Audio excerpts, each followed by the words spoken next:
ElectraCast. Hey, it's Paris. You know I love sparkly things, right? Like stars. Duh. And thanks to Hilton and AutoCamp, I just slept under them.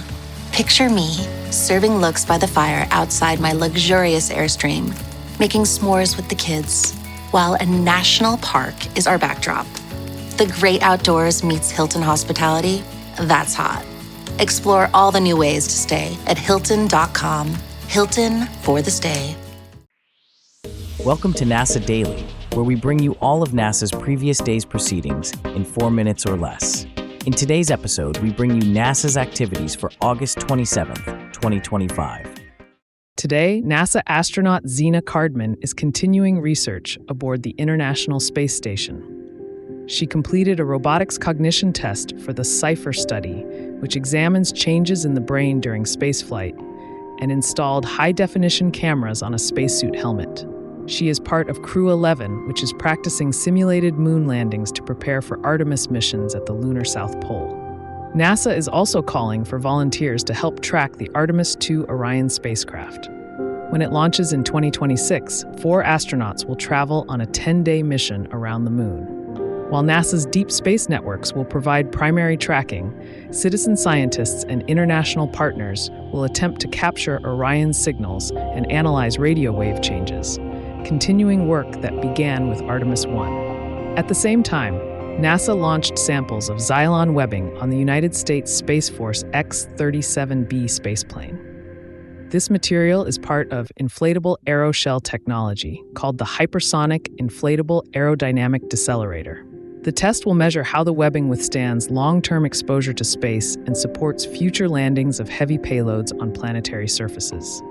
Teams on Earth are also preparing for Artemis II. Mission managers, launch directors, flight controllers, and recovery teams from Kennedy Space Center, Johnson Space Center, and the United States Navy will coordinate to guide the 10-day mission and ensure crew safety, paving the way for Artemis III, which will attempt a lunar landing. Meanwhile, Landsat satellite images show rapid glacier retreat in Patagonia. Between 1986 and 2002, one glacier retreated nearly 10 kilometers and another more than 2 kilometers, creating new lakes. This data is helping governments and scientists monitor the impact of melting glaciers on water systems. On the International Space Station, the Expedition 73 crew focused on health, maintenance, and emergency training. Astronauts tested a thigh cuff device to study vision problems, unloaded cargo and science equipment from a SpaceX Dragon capsule, and practiced emergency drills for fire, depressurization, and ammonia leaks. Additional work included fitness testing, electronics checks, air monitoring, and photography of Earth. And on Mars, the Perseverance rover has arrived at Soroya Ridge, a light-colored outcrop identified from orbit. It is now using instruments to capture images, chemical maps, and multispectral data to study the exposed bedrock.